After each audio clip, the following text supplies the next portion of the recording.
Hi guys, my name is Kalia Porter and I studied abroad at NUS in Singapore.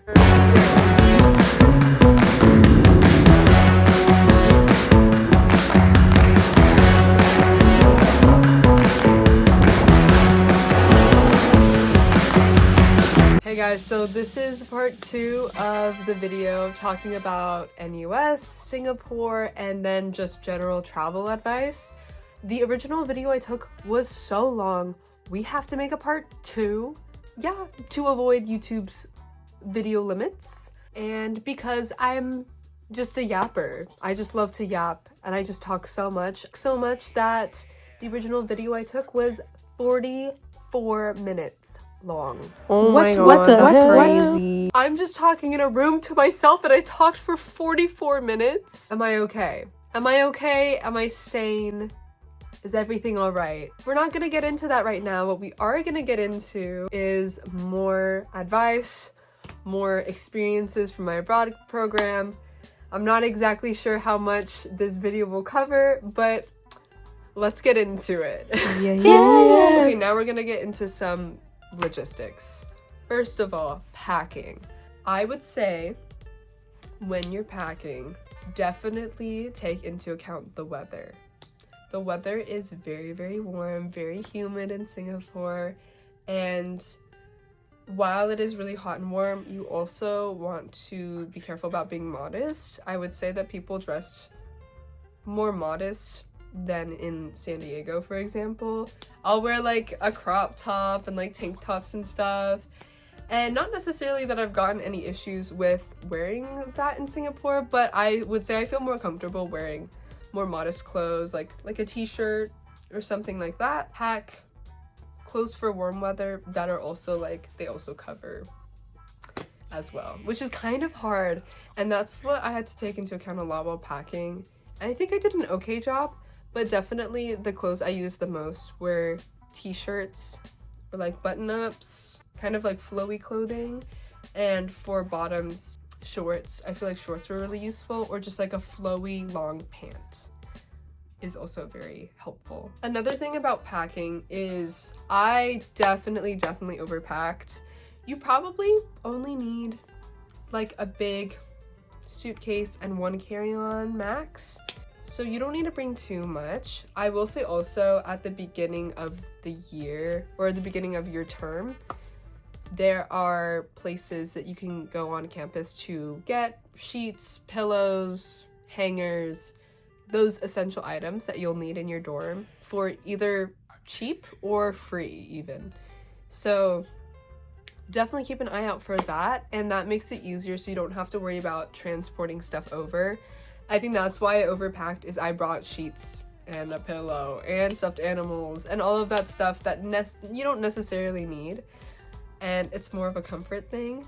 But yeah, you can buy a lot of stuff while you're there, and the public transport in Singapore is really good, so you can pretty much go anywhere without a car, even especially because having a car isn't super encouraged because Singapore is so small. So the public transport is very clean, very efficient, and yeah, I enjoy it personally. Speaking of public transit, if you're wondering, oh, how do we use it, everything like that, I mainly used Google Maps to get anywhere, and then, or you can use whatever map app works best for you. And then for actually using the public transport, you can just scan Apple Pay. Like, that's what I did for the entire time I was there. When you walk in, you just scan, and then you can go and use any of the trains. So it's pretty easy, very accessible, which is so nice. Speaking of payments, yes, even though I made sure to have a credit card that I could use internationally, which was somewhat helpful, I think the most important thing to carry around money-wise is cash. I feel like cash is used way more widely, especially in Asia than America. And in Singapore, cash is essential, especially if you're going to hawker centers. A lot of the on-campus food courts as well, if you're in Newtown, they mainly take cash. Some of them take card as well, so that's okay. But most of the time you'll probably need cash for everything, and it's just like it's more widely used, so it's easier than worrying about, oh my god, like what am I gonna pay with? So definitely get cash. If you want to not do cash, there is a system called Pay Now, and for that you'll need to open a bank account. So if you're either staying there for a year, I think that's probably more worth it, or if you get your bank account created at the beginning of your term, then it'll be super useful. You can use Pay Now. It reminds me of Venmo a bit, where you can just scan a QR code and pay different vendors. A lot of vendors have Pay Now available and cash. So those are the two main ways. Yeah, those are the two main payments that are widely used in Singapore, is Pay Now and cash. So you can choose which one works best for you. Now we're gonna get into some general tips. I'm gonna talk a bit about Singapore, and then I'm gonna talk about some travel tips I have as well. So for Singapore, I would say definitely always carry tissues. That is something that I didn't realize was really useful until I was there. Always have like a packet of tissues around. I feel like they are so versatile. At hawker centers or wherever you're going, people are very respectful of like if someone reserves a space or a table that they don't use it. And so a way to reserve it is you can like leave your tissues somewhere, and then you'll have that seat reserved so that you can order your food and come back. Yeah, tissues are amazing. You can reserve your spot at a hawker center. You can also use it for napkins, because not everywhere offers free napkins. If you need to wipe your face or anything, you have a tissue ready to go. Also useful whenever I needed to use the bathroom, because sometimes like if they run out of toilet paper, or if you're silly like me and you're using one of those squat toilets and you forget to grab the toilet paper that's outside the stall, you're gonna be in the stall doing your business and realize you don't have toilet paper. So sometimes it's useful to have a tissue just in case. They also have a trash can there. So it's like TMI, but it's helpful in those situations as well. Also, if you need a tissue. So my first thing is definitely always carry tissues around. You never know when you might need them. Another observation that I had is everyone is very respectful, especially of the rules. Like everyone's following the rules and being mindful of other people's space. For example, on the escalators, just like make sure to stand on the left and let people walk on the right. Either if you're in a mall, there are so many malls in Singapore.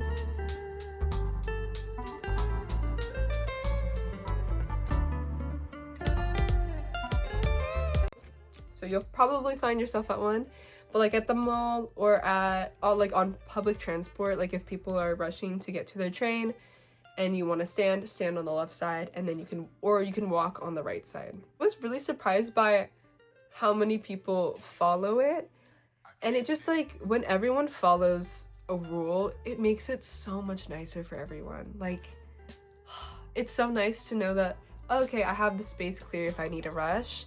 And then to also know that like, oh, I'm following the rules and I'm making things easier for other people. Also, oh my god, going back to public transit, there's the thoughtful bunch. On the MRT, there's this thing called the thoughtful bunch, which me and my friends dressed up as for Halloween. It's so cute. They have all these taglines about being thoughtful on public transit, like stand up Stacy, stand up for people that need priority seats, or move in Martin, like move in to make room for other people. Give way Glenda, give way so that people can exit the train before you get on the train. Hush hush Hannah, be quiet on public transport. Or bag down Benny, which is like put your bag down so people can use the seats. Yeah, I know them by heart because I love the thoughtful bunch, and I think it is amazing marketing, and it's just cool because it's like everyone kind of follows those rules, and it just makes getting places on the daily so much better for everyone. I love SG. Thank you, SG. There are some strict rules in Singapore. For example, no gum, no vaping, no jaywalking, as some examples. And honestly, for me, it wasn't difficult to follow those rules. Of course, like, they are like a little strict, but it does make things very clean, very nice. For me, I don't vape, so that wasn't a problem for me. The only problem was I had one of those iWalk portable chargers, and so when I was carrying it around and I would get my bag checked, security would get a little alarmed and they would think that it's a vape, but then I would be like, look, it's a portable charger, I swear, like, and it was fine. But in terms of no gum, I actually found mints to be perfectly fine. Like, I didn't feel like I missed gum at all. And then no jaywalking, that one was a little harder, but sometimes you just gotta follow the rules, and it's okay. It's good to know the laws of the country that you're going to. So yeah, just make sure to look at those and be a good citizen and a good exchange student while you're on your abroad program. But otherwise, I feel like it wasn't a problem for me personally. It's definitely something to consider before you apply to your program. Okay, some travel tips. In terms of Singapore, I think my favorite places to go were Joo Chiat Road, which is on the East Coast. I love the East Coast. You can like rent a bicycle and like cycle anywhere in Singapore, but on the East Coast it was just so pretty. Like, you can see the ocean, and like the weather was so nice when we were biking as well, and it's just a very bike friendly area. So I loved the East Coast of Singapore. Also, there's Marina Bay Sands, which of course you have to go to Marina Bay Sands, and that whole area, it feels just really nice. It's so clean. It's city.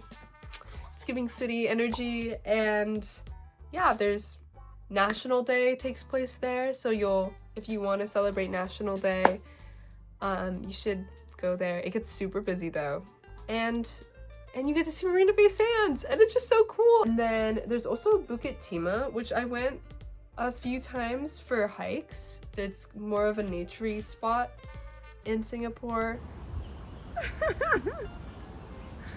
I personally was not a hiker before studying abroad, but after like traveling and also going on hikes in Singapore, I was like, this is nice.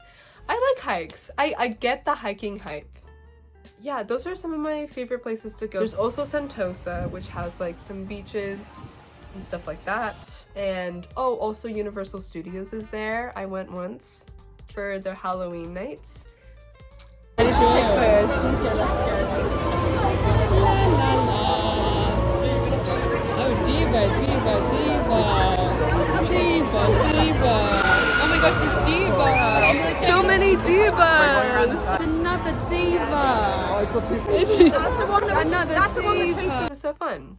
One place I didn't go though was the aquarium, and I've heard great things about the aquarium as well. So What am I supposed to do?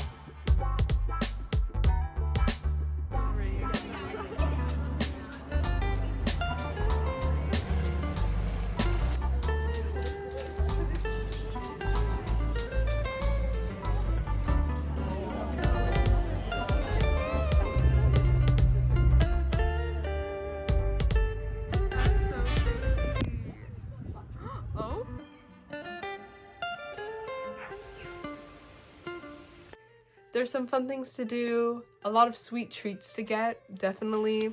Oh my god, if I were to recommend one place, because I love acai, I would recommend either Gaia Acai or I'm Acai, which is on Supper Street near campus.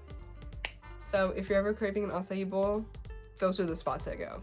Also, cause like in the acai bowls, you'll just like order an acai bowl and there'll be like lychee or dragon fruit or something like, oh my god, the fruit is so good. One thing that I wasn't expecting was how good the watermelon is in Singapore.